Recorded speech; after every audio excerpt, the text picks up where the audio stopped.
Taxi! Where to, mate? Hello, mate. 55 Tufton Street, please. 55 Tufton Street, SW1. Yep, I know it well. Hop in, sir. This is A Nation of Taxpayers, a weekly podcast from the Taxpayers Alliance. It's the final podcast of 2024, and thank you for taking the time and trouble to download it on Spotify or Apple Podcasts, or indeed on YouTube. I'm Duncan Barkes, I'm your host. A slightly different episode to round off 2024. We've got loads of people here in the TPA studio. We're also going to have a quiz as well. We've also got alcohol, which is a bit of an added bonus. So let's just go round the TPA table and introduce you to the various people in the studio. We'll kick off with Elliot Keck. Hello, Elliot. Hello, Duncan, and I'm hoping Wes Streeton doesn't listen to this podcast because the alcohol will be a problem. What, for him? Well, you know, the whole sort of nanny say agenda pushing, and it's... There'll be the SAS will come through the window shortly and confiscate your bottle of booze. Yeah. And just for the record, everyone who's listening, just tell them who you are at the TPA. I'm head of campaigns here. Marvellous. And you're wearing a very nice festive sweater. Yeah, it's got reindeers on for those that can't. I thought they were rutting deers. It appears that might be the case, actually. I clearly haven't observed it closely enough. So. Brilliant. Elliot, good to have you here. Callum, hello. Yes, hello. Another TPA legend. Yeah, it's good to be on. What do you do at the TPA? So I'm a researcher, been here for almost 2 years now. Yeah, we spend our days trawling through the government accounts. Marvellous. Try and make them a bit more interesting. Great job that you do. Lovely jumper. Yeah, thank you. Is it yours? It is mine. Same one as last year. Right, I only have the one, but I only need it once a year. So this is Team TPA. Then we have some new guests or special guests into our studio. Reem, hello. Hello, good morning. How are you, Duncan? I'm all right. How are you? I am very well, very well. I actually, in my bag, have a Mrs. Claus outfit ready for the IEA's Christmas lunch later this afternoon. Are you giving away presents? I won't be giving away presents. However, there will be Santa Claus that will be giving away presents. Marvellous. All right. And also we have Joe. Hello, Joe. Hello, Duncan. It's great to be here. Give us your background. I'm the Deputy Editor of CapX, Westminster's finest centre-right blog, and it's a pleasure to be here. It's my first time in the TPA offices and my first time on the podcast. Welcome all. So this one's going to be a bit of a laugh, and we'll just see where it goes. We're going to have a quiz at the end, no prizes on the quiz, and we'll just chew over some of the kind of political stories of 2024. I think we need to get this bottle open, Elliot. Yeah, absolutely. And to be blunt, you can't cock it up because unless there's any more in the fridge. No, I really can't. I mean, this is the one and only. So we're going to have an ASMR pop of the goal. That's the idea, yeah. Don't take anyone's eye out because A&E waiting times are quite bastard. Yeah, Might be a health and safety issue. huge amount of bureaucratic paperwork. You look like you need a glass, if you don't mind me saying. I do definitely need a glass. I am recovering from a cold, Duncan, so Is that the official line? that is the official line, yes. Oh, here we go. Oh, good. Right, Excellent. pass your glasses over. Thank you. So I didn't actually say my title at the IEA. I'm the Communications Manager at the Institute of Economic Affairs, which is the UK's original free market think tank. And many listeners will be aware of you because you bob up all over the media all of the time. Unfortunately. No, it's good. It's great. It's great to get, the messages out there and stuff. It is very fun. I often do a lot of normie media, which is very fun. I get to do lots of the Jeremy Vines and the BBCs of the world. Are you a fan of Jeremy Vine? You know what? A lot of people on the right or on the sort of pro-market side tend to really dislike him, but I actually think he's very lovely. And every time I've been on the show with him, he's been nothing but kind. So, yes, I am a fan of Jeremy Vine. Have you seen the videos he sticks on his social media platforms? Of him cycling. Yeah.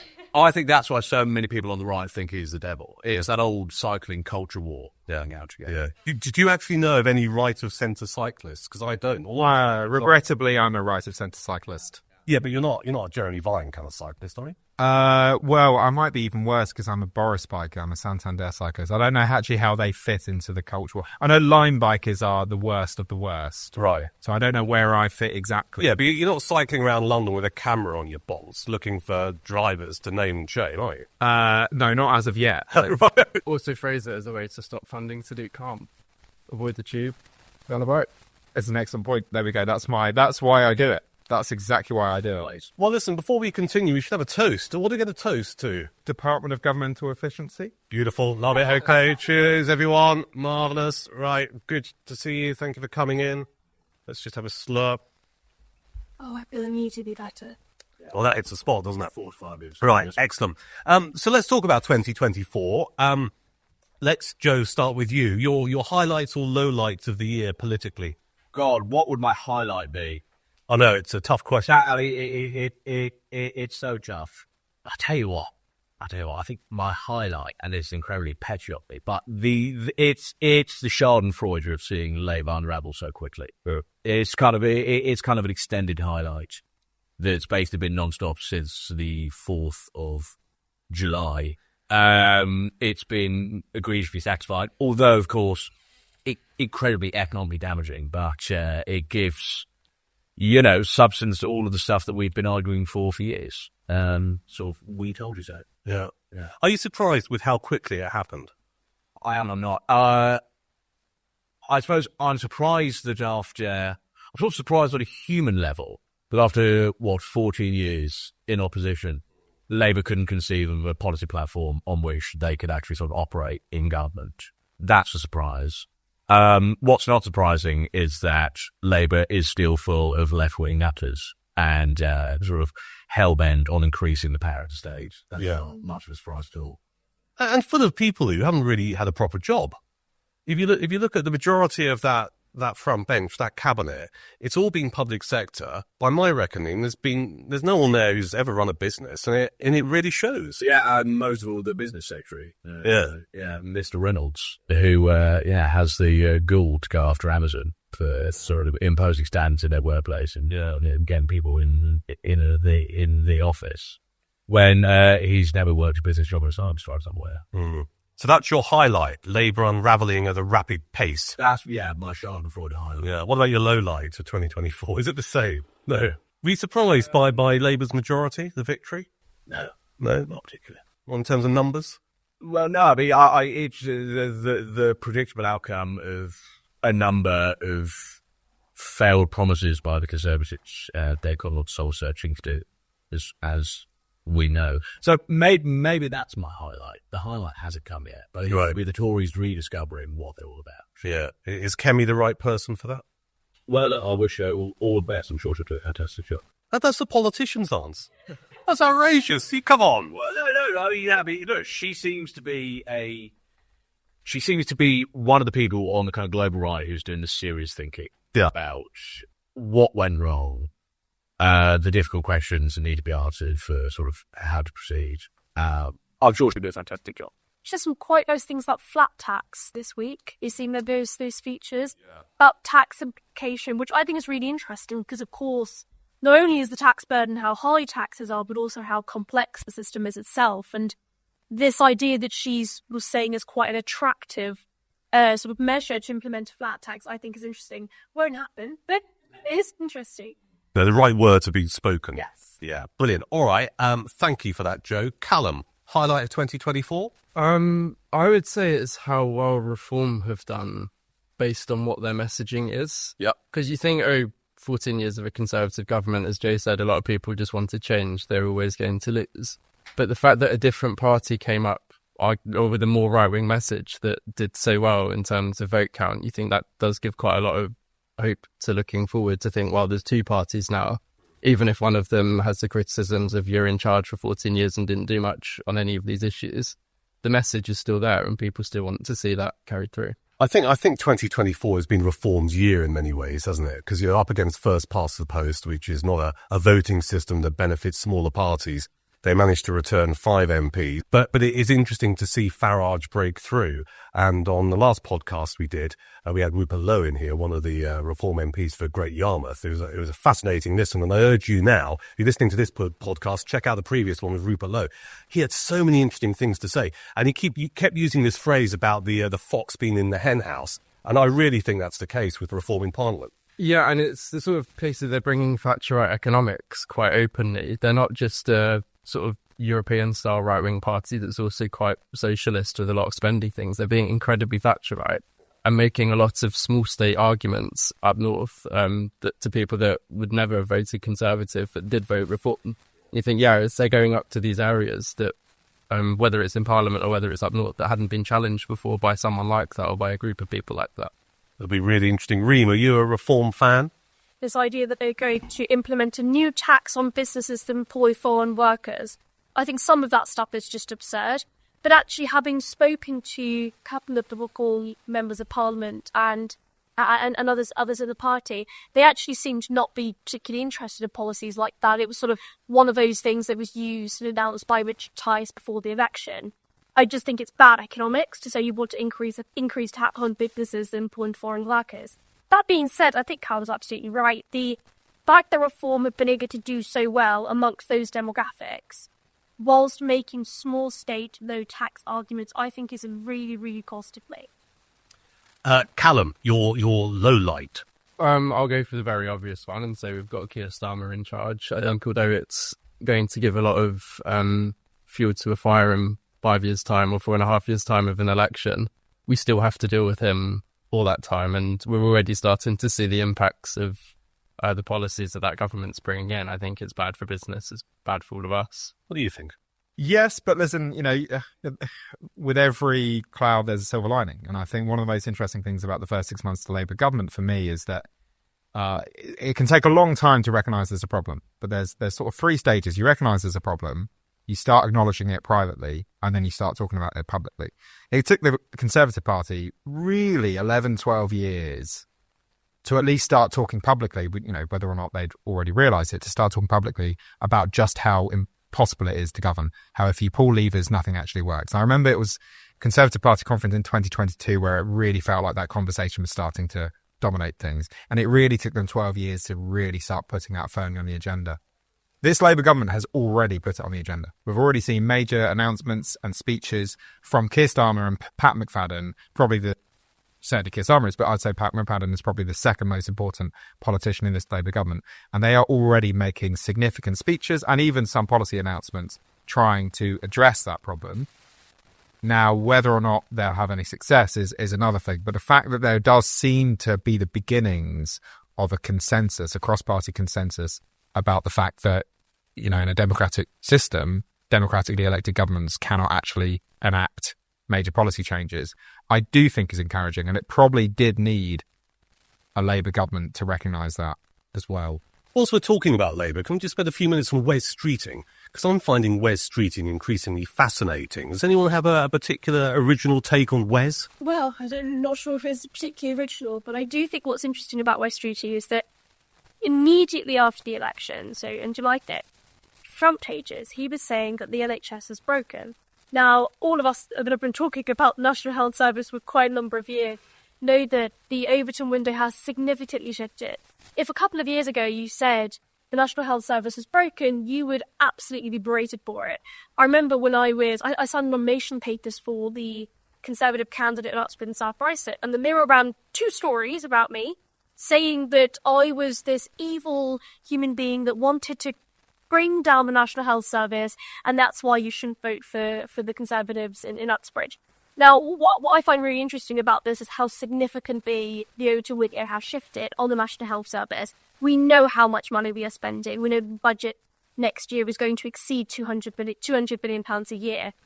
And so we know that it's a huge amount of money and we're not necessarily getting the same services.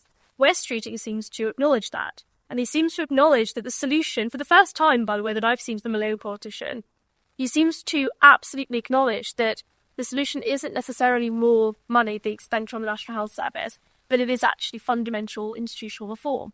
That being said, we know what happened in the budget, right? We saw more money being spent on the National Health Service, and that conversation about reform doesn't really seem to be that meaningful. The Lord Darcy report wasn't particularly insightful, didn't really say much, and it still said that the socialised healthcare model was what was needed. On lifestyle issues, however, I think Wes Streeting is incrementally and increasingly revealing himself as an interventionist.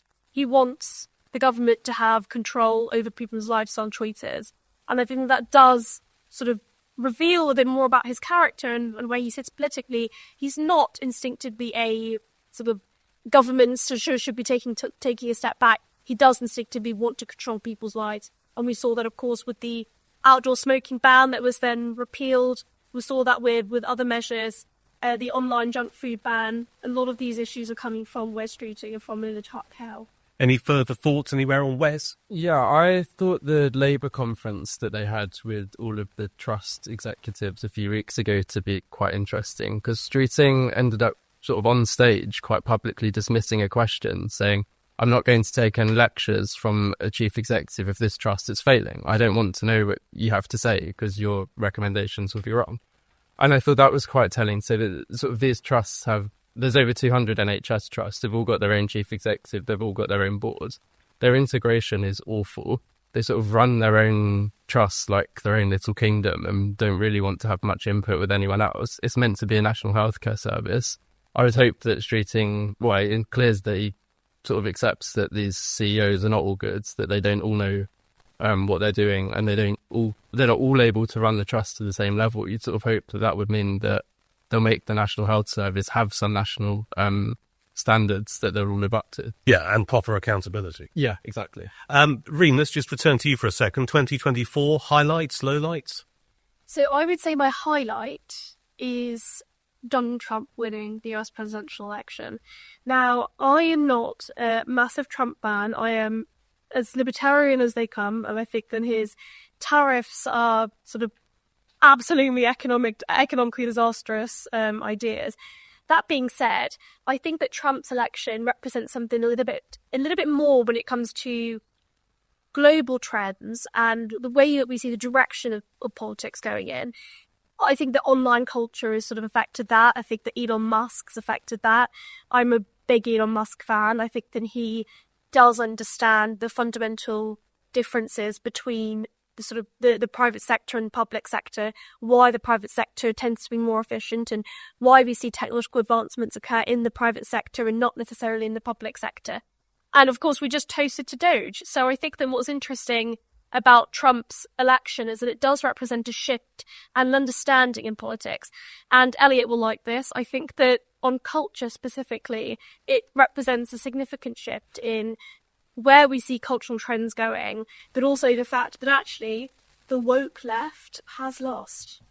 Yeah, absolutely. And I think that would definitely be one of my highlights, the fact that it does seem like this is the year where the tide is broken on a lot of the EDI industry. Probably we saw this with the trans issue last year, but I think on the EDI industry, we've seen companies right across the United States saying that they're getting rid of this stuff, that they think it's a waste of time, waste of resources, a waste of energy. And that way, I mean, Callum unfortunately had stolen my highlight a moment ago, which was Wes Streeting dressing down this NHS chief executive. But I think, yeah, for me, that's got to be one of the big ones. And your low light? My low light, I'd probably say seeing... Oh God, I don't know. I think I would say the general election probably was a low light in that I knew what was coming. We all knew what was coming. We all knew what to expect, and I wasn't necessarily that supportive of the Conservative government. I think that when you've got a situation with the highest tax burdens since the Second World War, huge swathes of regulation on the planning system, it means that someone like me specifically,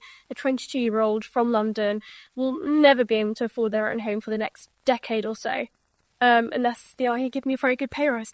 But I think what's interesting about where that comes from is that I think I was just disappointed in the rhetoric, disappointed in the conversations within the leadership election, post-general election.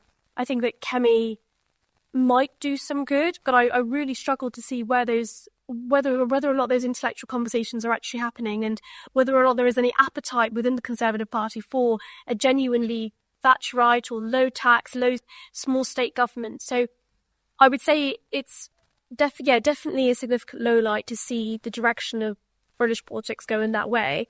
That being said, I think global trends... I'm always going to end on an optimistic note, Duncan.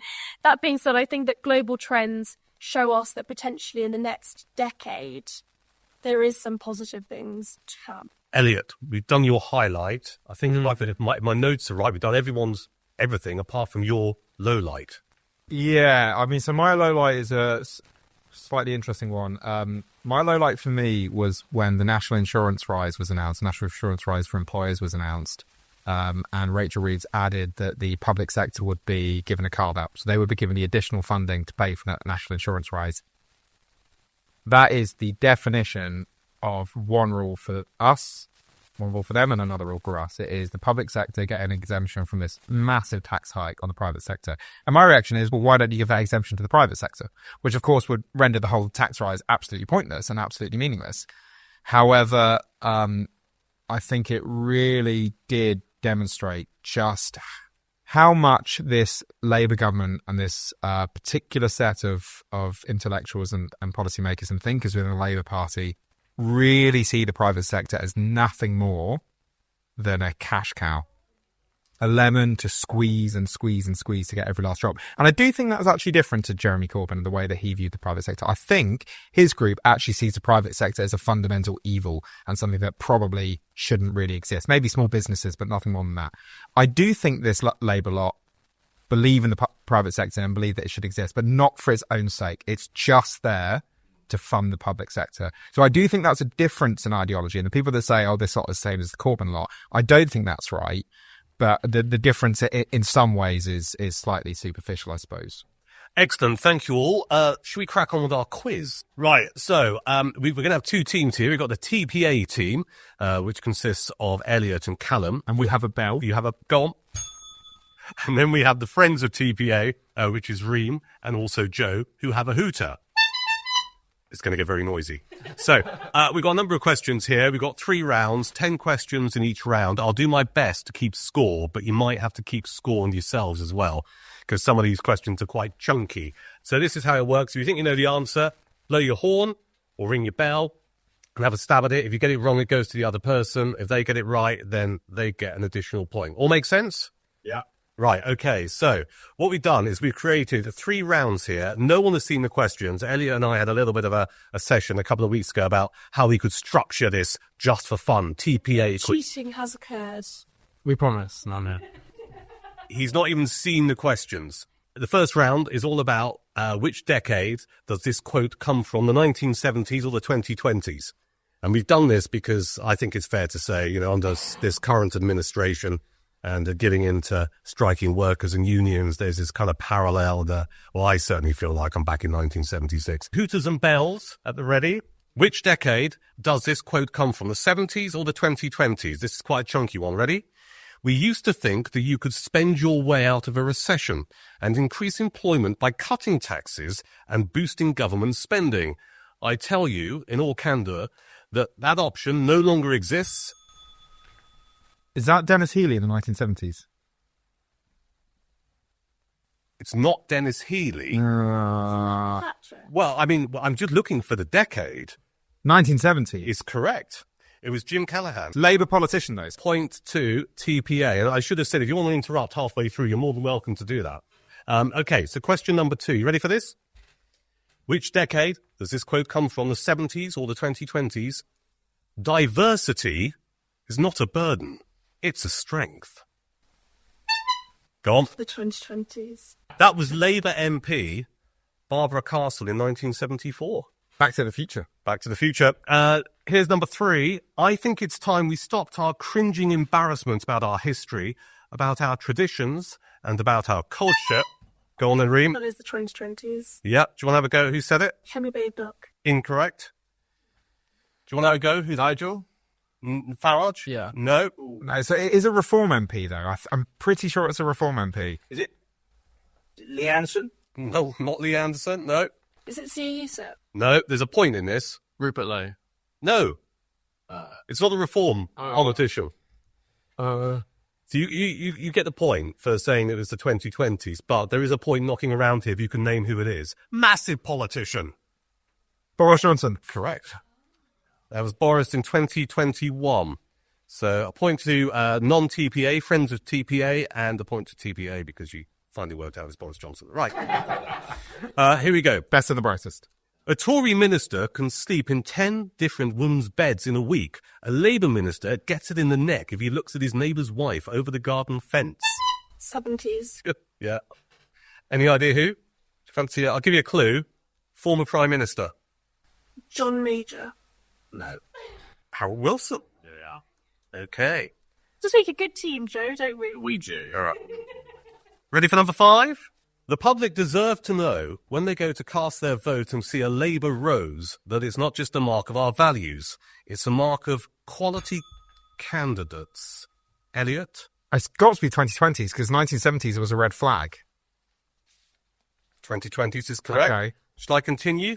Yeah. Can you get a bonus point to work out who it is? There is no divine right to be a member of parliament. It is a hard job that carries big responsibility and it demands high standards. Is it Angela Rayner? Not Angela Rayner. Starmer. Not Starmer. Rachel Reeves. Not Rachel Reeves. Final shot, anyone? You're so close. David Lammy. No, it's Wes Streeting. Okay, so here is quote number 6. Which decade does this quote come from, the 1970s or the 2020s? The political spectrum is not linear, but circular. In my experience, the extreme left always ends up rubbing shoulders with the extreme right. They are philosophically blood brothers. Reem? 1970. Correct. Any idea who? I'd be very impressed. Not because I'm being patronising, but it's not the most well-known of... Not. You want to have a stab? Ted Heath. It's Union leader Ginny Reid. Who in 1972 led the uprising as part of the Upper Clyde shipbuilders. Famously. Yeah. You being sarcastic? No, no problem. I've got to put the odd wild one in here. Right, number 7. My argument today is this. A new model of economic management is needed because a model based on the pursuit of narrowly shared growth with ever-diminishing returns cannot produce adequate returns in growth and living standards, and nor can it... 2020s. Correct? Any idea who? Rachel Reeves. Oh, get in. Yeah, Rachel Reeves earlier this year. I mean, that really could have been either decade, though. I mean, that could have come straight for this. I mean, that was, yeah. Comes straight from Thatcher. Here's quote number 8 from the 2020s or the 1970s. We're living through a time at the moment where inflation is high. That's having an impact on household and families' bills. 1970s. Friends of TPA 1970s? Incorrect.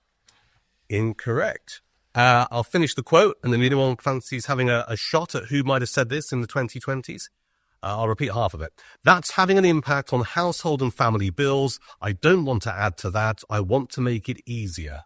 Jeremy Hunt? Not Jeremy Hunt. Rishi, maybe. No, Rishi Sunak? Yeah. Correct. So you get a point. It was Rishi last year. Quote number 9.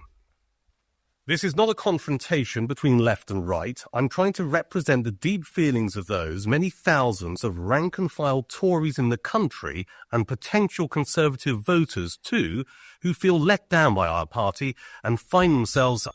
I go 70s and Thatcher. Teen TPA, you're saying the 1970s? Yeah.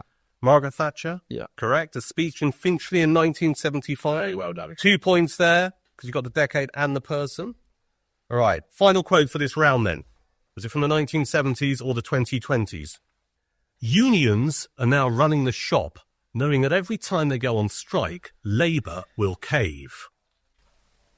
2020s. Is correct. Will I have a shot at who said it? No. Rishi? No.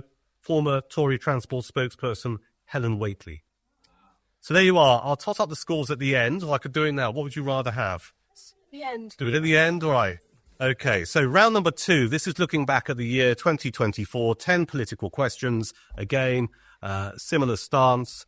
Ring your bell, blow your horn, and if you think you know the answer, and if you get it wrong, you can go to the other team. Right then, ready? Question number 1. Former leader of the House of Commons, Penny Mordaunt, lost her seat in July's general election. But what constituency did she represent? TPA team. North or South? South. Portsmouth South. It was Portsmouth North. Correct. Okay. Do we get the point? You get the point. Excellent. All right. Is there any more booze left? I saw Reem waving her. Wow. With alcohol duty so high, we can afford a second bottle, which can... Understood. Right. Question number 2 of our 10 political questions of 2024. Ready for this? So ready. Both of you will know this, right? So you need to be quick on your bell or your hooter. What is the name of Keir Starmer's wife? Victoria. Correct. He immediately thought of Lord Ali. Spines. As most people do. Question number 3. How many Liberal Democrat MPs are there currently in Parliament? 7. Oh, that was so close. We will defer to our guests. Okay. Or we can both say it at the same time. 3, 2, 1. 71. Oh, and so what's 72, is it? No, it's not. 72. Right. Question number 4 of our political questions of the year. Listen carefully. Name the 6 candidates who stood to be Tory leader earlier this year. Elliot, TPA. Priti Patel, Yep. Kemi Badenoch, Yep. Robert Jenrick, Uh-huh. Mel Stride, Yep. James Cleverly, Mm-hmm. and Tom Tugendhat. Correct. Well done. Question number 5. Which constituency does Reform UK MP Richard Tice represent? TPA team? Is it ours Hartlepool? No, not correct. Boston Statements. Correct. Well done. So friends of TPA pick up a point there. Question 6. Who was the first minister to resign from Keir Starmer's cabinet? TPA team? Louise Haig. Correct. Question number 7. I mean, this is real high-level political questioning. You ready for this one? What is the name of the Downing Street cat? Larry. Yay, 100. The King of Twee. Just quickly, did everybody see the news story in the Sun, which explained the operation that they have prepared for when Larry dies? They have a whole sequence of comms things that they're going to do, and they've given it a name like the Queen's death had, Which was Green's death. is it London Bridge? London Bridge. London Bridge. Yeah. Right, question 8. Ready for this? Hooters and bells at the ready. Who is currently political editor of the BBC? Chris Mason. Correct. Friends of TPA, 1 point. Number 9. Name the 4 Green Party MPs.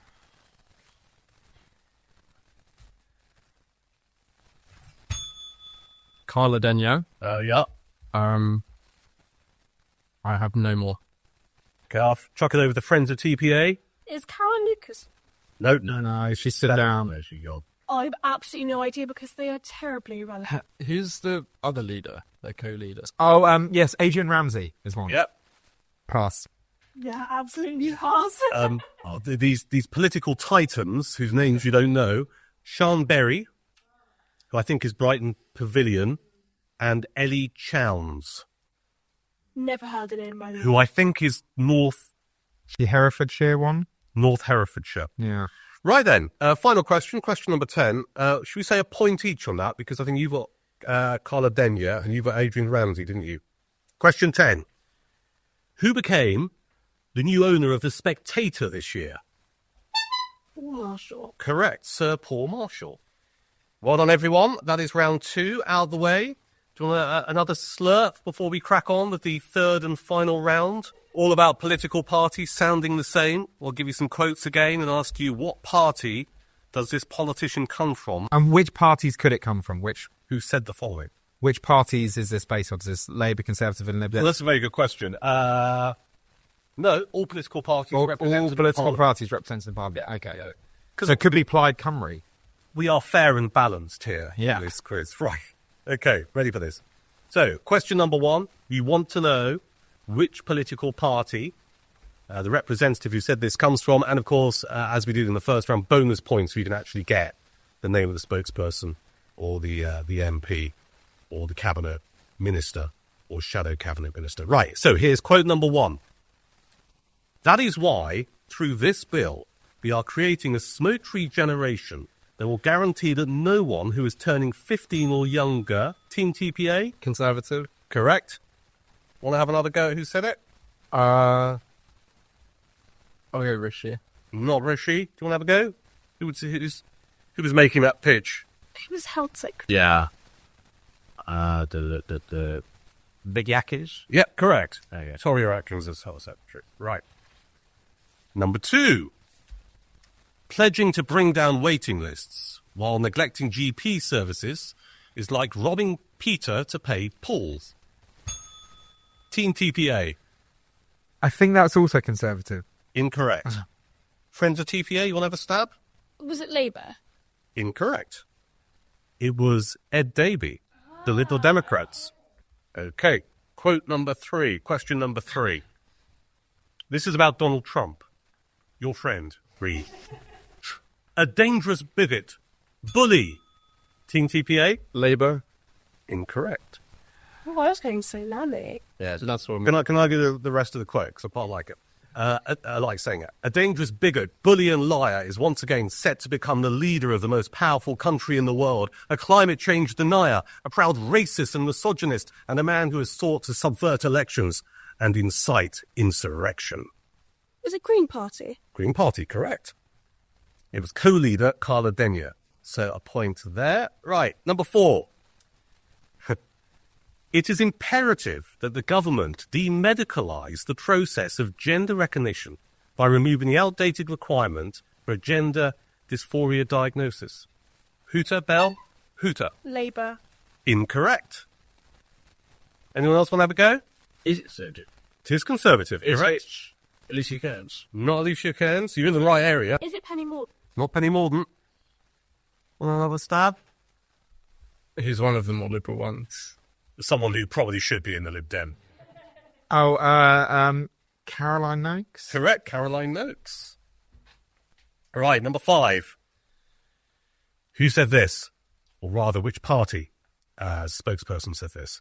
And we want to make that focus getting the police back on the beat, working in communities, restoring neighbourhood policing, which is something really important and precious for Britain.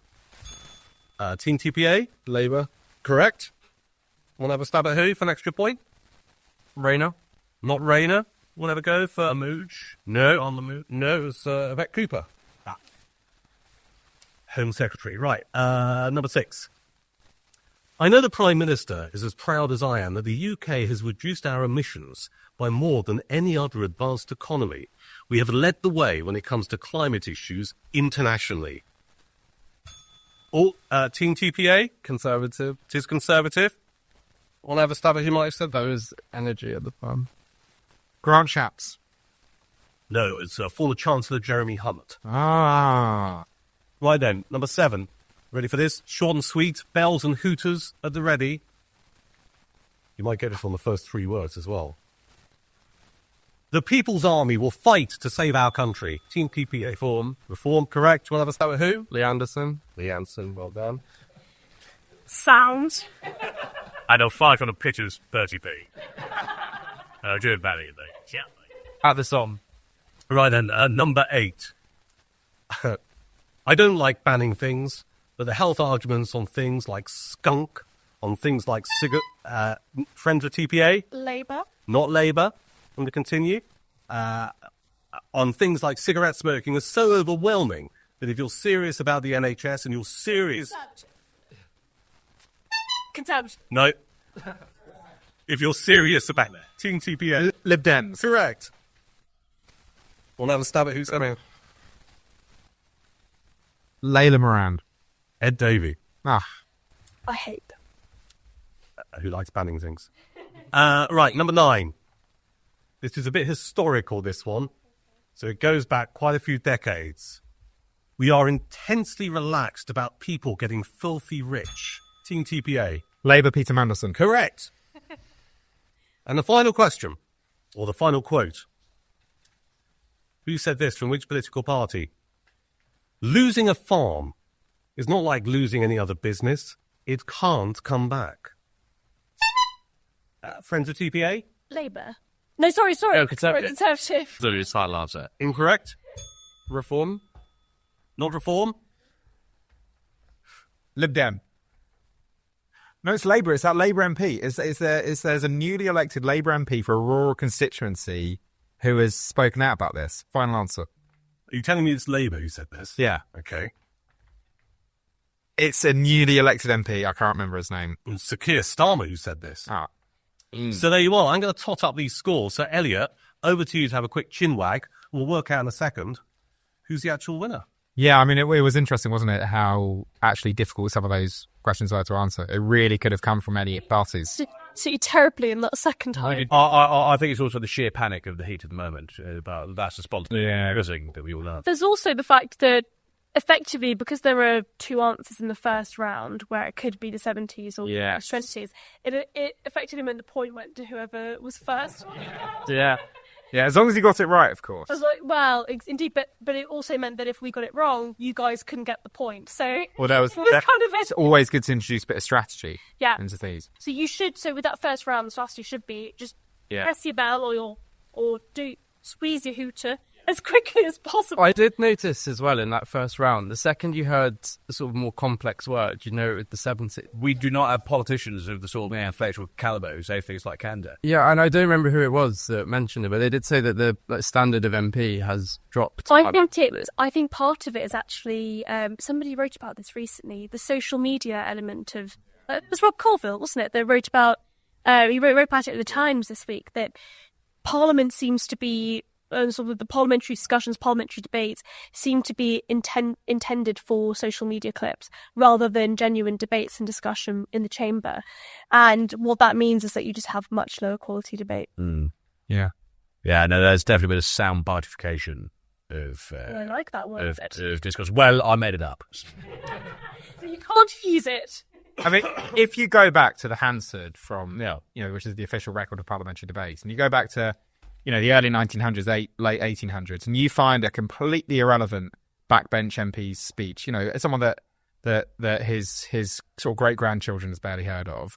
Nevertheless, his rhetoric, his oratory, his grasp of the issues will be, it would put even our political leaders now, let alone the backbenchers, to shame, frankly. And Israeli on TikTok. That piece you referred to about Robert Colville in the Sunday Times, wasn't it? Was absolutely bang on. It was spot on the mark because you start going through Hanson and stuff. You just look at the language. It was a completely different era. No more big beasts. Just our social media, TikTok generation of MPs. Right. I love TikTok, but you are right. I do think that it is the social media element that has resulted in lower quality debates. Scores on the doors. So TPA and friends of TPA. By my reckoning, well done. Taxpayers Alliance, 20 points. Friends of Taxpayers Alliance, 15. Oh. Close round thing. We're not going to bounce back from it. You're not going to bounce back. But maybe you're going to have to allege it was rigged.